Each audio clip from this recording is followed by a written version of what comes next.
रात में चुपके से स्विम करके पहुंचे और लिम्पिट माइंस लगा दी शिप्स पे और फिर धमाके पे धमाके।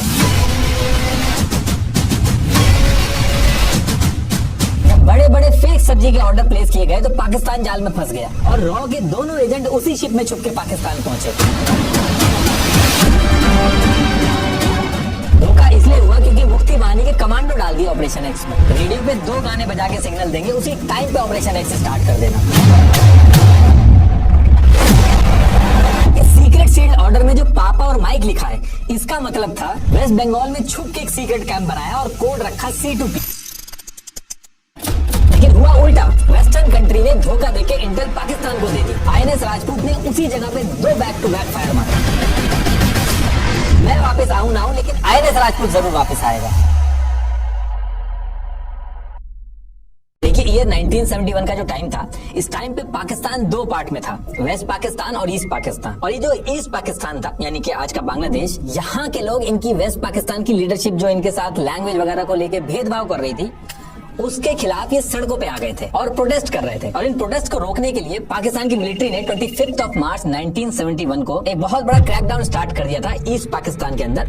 मास में मर्डर हो रहे थे। अब 25 मार्च को जब ये क्रैकडाउन शुरू हुआ तो ईस्ट पाकिस्तान के बॉर्डर से लोग इंडिया के अंदर घुसने लगे। और ये जो लोग इंडिया के अंदर घुस रहे थे, नंबर कम नहीं था। डेली 50,000 से ज्यादा रिफ्यूजी इंडिया में घुसने लगे थे। जगह जगह पे इंडिया को रिफ्यूजी कैंप तक बनाने पड़ रहे थे। और बहुत ही कम टाइम के अंदर ये जो रिफ्यूजी का नंबर था, ये 90 लाख से भी ऊपर पहुंच गया था। अब देखिए, सुनने में तो बहुत छोटी सी चीज लग रही है, लेकिन इसका बहुत बड़ा इंपैक्ट हो रहा था। पैसे का बहुत नुकसान हो रहा था। $700 मिलियन का बर्डन इंडियन गवर्नमेंट के ऊपर आ गया था।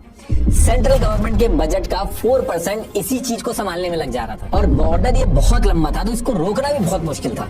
लेकिन रिफ्यूजी के जो नंबर थे, वो बहुत तेजी से डे बाय डे बढ़ रहे थे और इतनी तेजी से बढ़ रहे थे कि इंडिया की डेमोग्राफी तक चेंज होने का डर खड़ा हो गया था। मतलब कि इंडियन रीजन में आबादी बदलने तक का डर खड़ा हो गया था। अब इससे निपटने के लिए इंडिया ने बहुत सारे तरीके अपनाए, मल्टीपल जगह बात की, UN तक में गया, लेकिन उसके बाद भी कुछ हो नहीं पाया। और जब कोई रास्ता नहीं बचता है तो अप्रैल 1971 में प्राइम मिनिस्टर इंदिरा गांधी जी ने आर्मी, नेवी और एयरफोर्स तीनों के चीफ को बुला के तुरंत ईस्ट पाकिस्तान में मिलिट्री एक्शन लेने के लिए बोला। अब ये चीज जब तीनों चीफ्स के सामने रखी गई तो उन्होंने मना कर दिया कि हमें इस वॉर को जीतने के लिए टाइम चाहिए होगा, कि अगर ये वॉर हम अप्रैल 1971 की जगह दिसंबर 1971 में करेंगे तो श्योर शॉर्ट विक्ट्री होगी और डैमेज भी कम होगा। और फिर ये सारी चीजें डिस्कस होने के बाद इंदिरा गांधी जी प्रिपरेशन के लिए टाइम दे देती। अब जब ये प्रिपरेशन का टाइम मिला तो इंडियन फोर्सेस का प्लान ये था कि ये जो 6-7 महीने मिले हैं प्रिपरेशन के लिए, इसमें पाकिस्तान को इतना वीक कर दिया जाए कि दिसंबर में जब वॉर हो तो एकदम आसानी से विक्ट्री हो। तो अगर आप यहाँ मैप पे देखोगे तो पाकिस्तान की मिलिट्री जो वेस्ट पाकिस्तान से ईस्ट पाकिस्तान पहुंच रही थी, उसके पहुंचने के 2 ही तरीके थे।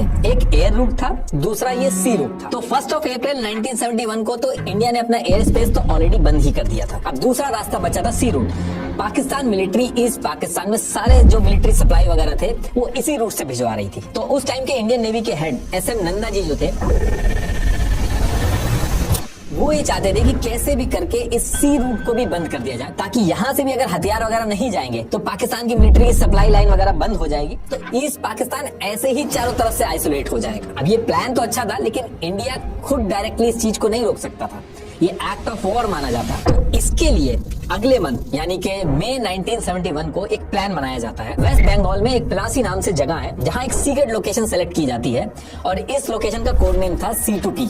लेफ्टिनेंट कपिल और लेफ्टिनेंट दास इस सीक्रेट लोकेशन को मैनेज कर रहे थे। और इस लोकेशन पे सारा कुछ सेटअप करने के बाद ईस्ट पाकिस्तान में जो मुफ्ती बानी के लोग पाकिस्तान की मिलिट्री के खिलाफ गुरिल्ला वॉरफेयर कर रहे थे, उनको इस C2P सीक्रेट कैंप में बुला के ट्रेनिंग दी जाती है, जिसमें इन मुफ्ती बानी के कमांडो को मैग्नेटिक लिम्पिट माइंस लगा के शिप्स को उड़ाना सिखाया गया। नाइट में नेविगेशन कैसे करना, ये सारी चीजें ट्रेनिंग में सिखाई गई। प्लान सिंपल था कि ये लोग खुद डायरेक्ट इन्वॉल्व होने की बजाय मुफ्ती बानी के जो कमांडो थे इनको ट्रेन करेंगे और ये कमांडो रात में अंडर वाटर स्विम करके जाएंगे और पाकिस्तान ये जो सी रूट से ईस्ट पाकिस्तान पहुंच रहा था, इन शिप्स के पास जाएंगे, उनके नीचे मैग्नेटिक लिम्पिट माइंस लगा के वापस आ जाएंगे। और जब एक के बाद एक पाकिस्तानी शिप्स उड़ने लगेंगे तो अपने आप ये जो रूट है पाकिस्तान के लिए ब्लॉक होने लगेगा, जिससे पाकिस्तान की जो मिलिट्री वेपन्स वगैरह भेजने की जो सप्लाई लाइन है ईस्ट पाकिस्तान के अंदर, वो डिसरप्ट हो जाएगी। तो अब ये सारी ट्रेनिंग वगैरह पूरी करने के बाद एक सीक्रेट कोड रखा जाता है कि इंडियन रेडियो पे एक स्पेसिफिक टाइम पे 2 प्री डिसाइडेड गाने चलेंगे और जैसे ही वो चलेंगे, ऑपरेशन एक्स इसका नाम रखा गया था, तो ये ऑपरेशन एक्स स्टार्ट हो जाएगा। In a stunning revelation from South Asia, India's Navy reportedly executed a covert mission dubbed Operation X, crippling East Pakistan's naval capability plan 15 अगस्त 1971 की रात को रेडियो पे एग्जैक्ट गाने बजते हैं और जैसे ही रेडियो पे ये गाने बज के सिग्नल मिलता है, मुक्ति बाहिनी के कमांडो चितगोंग, मोंगला, चांदपुर इन सारे इलाकों से निकल के अंडर वाटर स्विम करके पाकिस्तान के शिप्स जो उस रूट पे चल रहे थे उनके पास पहुंचते हैं।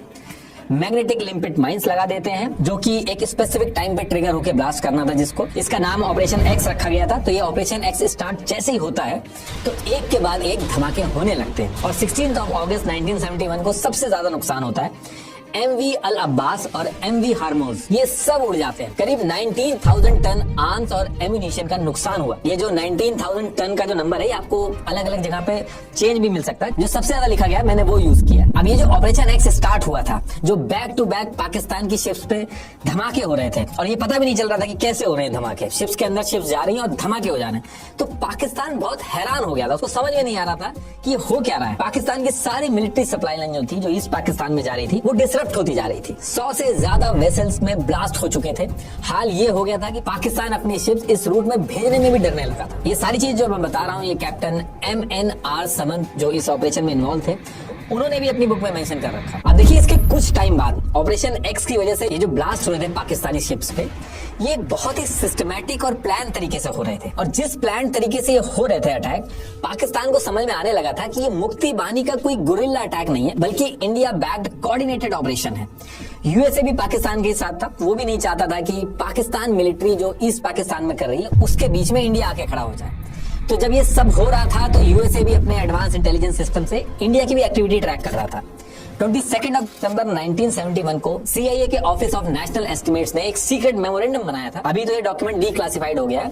Foreign relation of the United state के रिकॉर्ड में डॉक्यूमेंट 144 के नाम से मिल जाएगा। ये उसकी कॉपी है। तो उस टाइम पे भी इस डॉक्यूमेंट के अंदर यूएसए ने साफ लिखा था, मुक्ति बाहिनी को इंडिया सपोर्ट कर रहा है। अब ये जो पाकिस्तान के ऊपर ब्लास्ट हो रहे थे और इंडिया का नाम जब इसमें सामने आ रहा था, तो पाकिस्तान ने एकदम ऑफेंसिव मोड ऑन कर दिया इंडिया के खिलाफ। पाकिस्तान ने अपने कराची और आसपास के जो एयरबेस थे उन पर फाइटर्स और नेवल यूनिट्स को फॉरवर्ड डिप्लॉय कर दिया। अब पाकिस्तान ने अपने ऑफेंसिव मोड में जब फॉरवर्ड डिप्लॉयमेंट वगैरह स्टार्ट किया तो ये सारी इंटेलिजेंस इंडिया के नेवी हेडक्वार्टर में भी आने लगी कि ऑपरेशन एक्स में जो नुकसान हो रहा है इसका बदला लेने के लिए पाकिस्तान इंडिया के खिलाफ भी कुछ प्लान कर सकता। तो इंडियन नेवी अपने शिप्स को लेकर अलर्ट हो जाती है। जैसे सेकेंड वर्ल्ड वॉर में जापान ने यूएस के पर्ल हार्बर पे सारी खड़ी शिप्स पे एयर स्ट्राइक कर दी थी, कहीं पाकिस्तान भी ऑपरेशन एक्स का बदला लेने के लिए ऐसा ही कुछ ना सोच रहा। और उस टाइम पे इंडिया का जो सबसे इंपॉर्टेंट एयरक्राफ्ट कैरियर था INS विक्रांत, वो मुंबई के बैलेंट पियर पे खड़ा था। अब देखिए, INS विक्रांत जो था ये इंडिया के लिए एक बहुत बड़ा नेवल एसेट था। इंडियन ओशन में ये एक सिटी के साइज का चलते फिरते एयरबेस की तरह था। इसके ऊपर 20 से 25 फाइटर जेट से भी ज्यादा ऑपरेट कर सकते थे।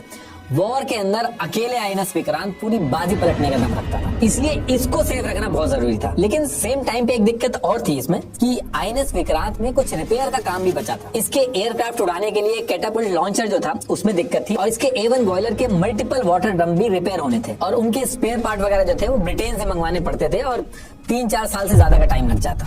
तो INS विक्रांत को कहीं सेफ लोकेशन पे छुपाना है या वॉर के लिए रेडी करना है, इन सारी चीजों को लेकर मल्टीपल डिस्कशन होने लगे कि इसको सेफ रखा जाए या फिर इसको वॉर में उतारा जाए। और इंडियन नेवी के अंदर सबका यही कहना था कि INS विक्रांत का रिपेयर होना भी पेंडिंग है, तो इसको आगे जो वॉर होनी है उसमें इन्वॉल्व करना सही डिसीजन नहीं होगा। लेकिन इंडियन नेवी के हेड SM नंदा और वाइस एडमिरल हीरा नंदानी सबके अगेंस्ट जाते हैं और वो कहते हैं कि ये हमारा सबसे पावरफुल वेपन है, इसको जरूर वॉर में उतारना चाहिए। और रही बात रिपेयर की, तो इसको हम वॉर रेडी बना देंगे। और फिर मल्टीपल डिस्कशन के बाद इस चीज को लेकर अप्रूवल मिल जाता है। और जैसे अप्रूवल मिलता है तो INS विक्रांत जो मुंबई के बैलेट पियर पे खड़ा था उसको मुंबई के कोबाल पोर्ट पे शिफ्ट करके रिपेयर का काम स्टार्ट कर दिया जाता है। और जब ये रिपेयर हो जाता है उसके बाद INS विक्रांत को पहले कोबाल पोर्ट से कोचिन, फिर कोचिन से मद्रास बे ऑफ बंगाल में शिफ्ट कर दिया जाता है। और यहाँ पहुंचने के बाद INS विक्रांत एक सेफ रेंज में आ जाता है, जिसके बाद ये मद्रास, विशाखापट्टनम और पोर्ट ब्लेयर के बीच जो 18,000 माइल्स का जो एरिया था वहां पे इसको सर्वेलेंस का काम दे दिया जाता है। अब INS विक्रांत जब ईस्ट कोस्ट पे पहुंचा तो इस चीज का इंटेल पाकिस्तान की नेवल इंटेलिजेंस को भी मिल जाता है। तो इस चीज को सुन के पाकिस्तान बहुत ज्यादा घबरा जाता है क्योंकि एयर स्पेस ऑलरेडी बंद था। पूरा सी रूट पे पाकिस्तान के जो शिप थे उन पे धमाके हो रहे थे ऑपरेशन एक्स की वजह से। ऊपर से INS विक्रांत जो इतना इंपॉर्टेंट है इंडिया के लिए, उसको इंडिया ने ईस्ट कोस्ट में शिफ्ट कर दिया। तो पाकिस्तान का डर था कि अगर INS विक्रांत का यूज करके ईस्ट कोस्ट पे पूरा नेवल ब्लॉकेट लगा दिया तो ईस्ट पाकिस्तान से पाकिस्तान की मिलिट्री का पूरा कंट्रोल हट जाएगा और ये जो सारी री-एनफोर्समेंट, वेपन सप्लाई, ये सारी चीजें जो ईस्ट पाकिस्तान में हो रही है इस रूट से, ये भी बंद हो जाएंगी। और ईस्ट पाकिस्तान जहाँ ऑलरेडी मुक्ति बाहिनी के कमांडो इतनी ज्यादा लड़ाई कर रहे हैं और वहां पे जब ये सारी सप्लाईज पहुंच नहीं पाएंगी तो ईस्ट पाकिस्तान पाकिस्तान के हाथ से निकल जाएगा।